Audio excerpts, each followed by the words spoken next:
kita panjatkan puji dan syukur kepada Allah Subhanahu wa taala karena pada hari ini Bu seperti biasa pertemuan bulanan dan alhamdulillah pada bulan ini bulan Juli kita pertemuan bulanan kembali. Nah, di mana pertemuan ini sebelum kita barangkali pertemuan alangkah baiknya kita berdoa supaya pertemuan kita ini bermanfaat dan kita semua sehat walafiat. Insyaallah bertemu lagi bulan depan. Ya, berdoa dimulai.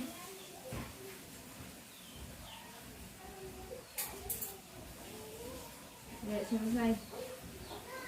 Ya, sebelum kita mulai pertemuan bulan, saya ucapkan terima kasih banyak atas kehadirannya. Nah, karena pertama pertemuan kita pada bulan ini kan bulan kemarin masih ingat apa-apa yang dipelajari. Yang bulan sebelumnya, yang sebelumnya kita belajar tentang apa, Bu? Usaha. Ya, usaha, bagaimana memulai usaha. Apalagi, Bu? Yang masih ingat? Mana bukunya?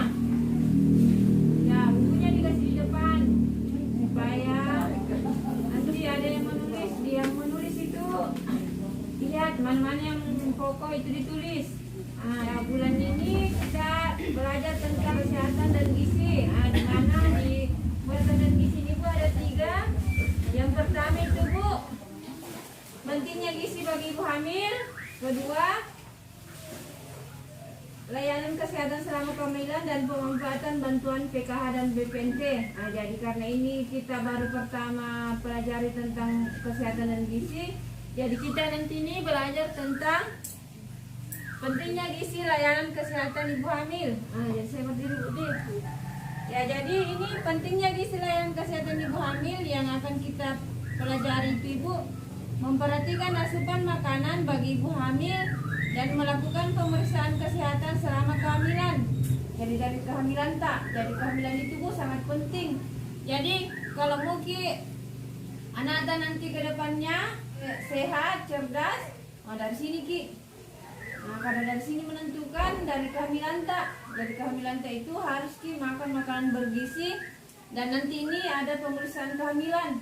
Nah, jadi jangan Ki bilang tidak ada jangan Bu pengaruhnya kalau biar makan apa saja ataukah tidak perlu periksa kesehatan salah Bu. Nah, jadi yang perlu kita perhatikan di sini ada gizi selama Ki hamil supaya itu anak bisa tumbuh tinggi, cerdas, sehat. Pengaruh kalau ini gizinya tidak dipenuhi, ini ada Bu nanti ada dampak kekurangan gizi. Nah, bagaimana dampak kekurangan gizi? Jadi dampak kekurangan gizi di sini Bu nanti akan ada ini yang di sini dijelaskan Ibu dari keluarga. Ibu hamil yang tidak sehat melahirkan bayi dengan berat badan lahir rendah. Biasa kita dengar Ibu, berat badan bayi rendah. Apa maksudnya itu Bu? Berat badan lahir rendah. Siapa yang bisa? Apa yang dimaksud dengan berat badan lahir rendah? Ya cukup 2 kilo. Ya, yang lain?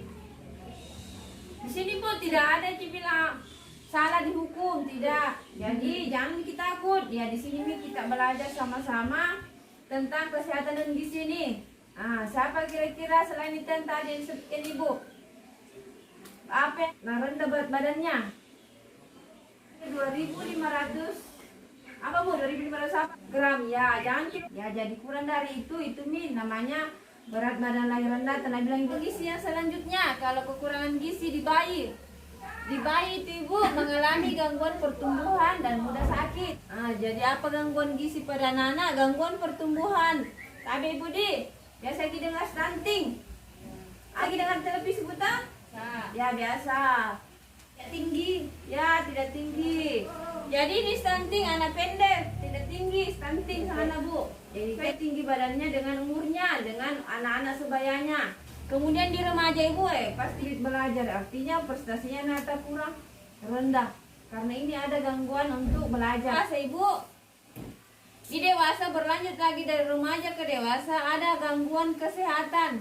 Nah, ada gangguan kesehatan. Siki waktu hamil akan berpengaruh kepada anak mulai bayi, anak-anak, remaja sampai dewasanya.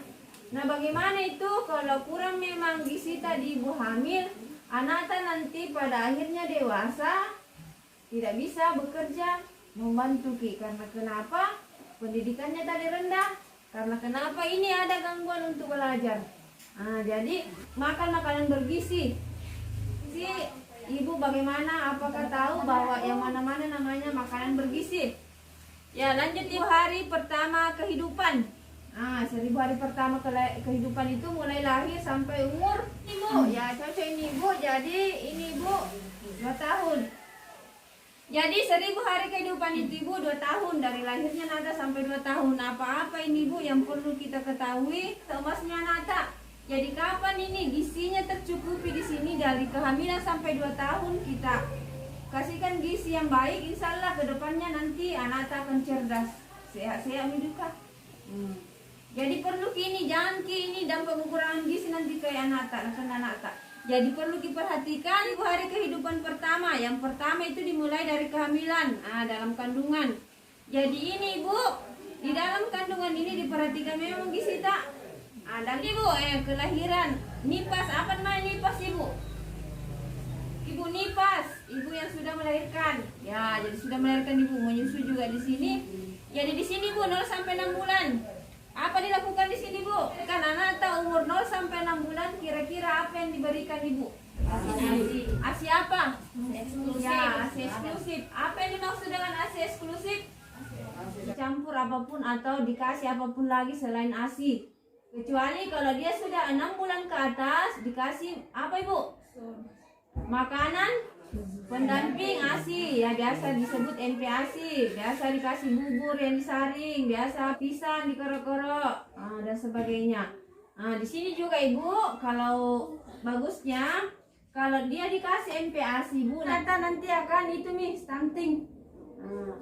Jadi dia lahir tapi dia itu mengalami gangguan pertumbuhan, tingginya tidak sesuai dengan umurnya. Karena dia ini dampak kekurangan gizi. Jadi di sini bu anak normal, ini anak normal.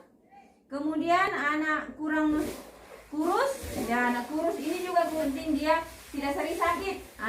Kemudian di sini bu anak stunting, tinggi tidak sesuai dengan umur. Anak gizi kurang, berat tidak sesuai dengan umur. Itu harus mencukupi gizinya, apa saja itu yang dimaksud.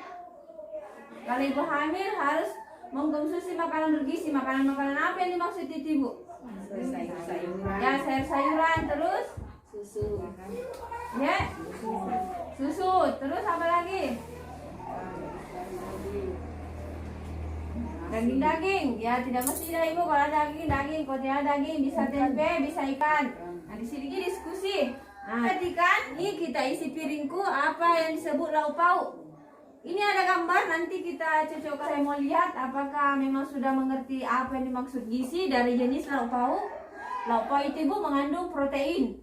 Kemudian ini buah-buahan ibu, dia mengandung vitamin. Kemudian sayuran dia mengandung itu mineral. Jadi nanti ini ada kartu pasar, nanti kita akan lihat. Saya mau lihat kira-kira apa ibu sudah mengerti apa yang dimaksud dengan lauk pauk yang mana, buah-buahan yang mana, yang termasuk sayuran mana, yang termasuk makanan pokok. Di sini ada kartu pasar.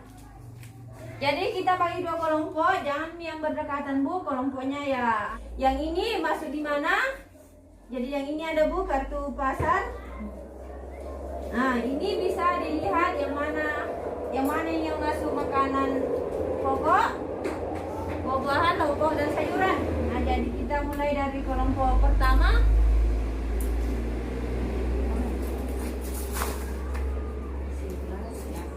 Ya, kelompok pertama karena terdiri dari 8 orang. Bisa di sini bu, baku ya kan berjarak-jarak sini. Sini mikir dulu, nanti kelompok 2 lagi.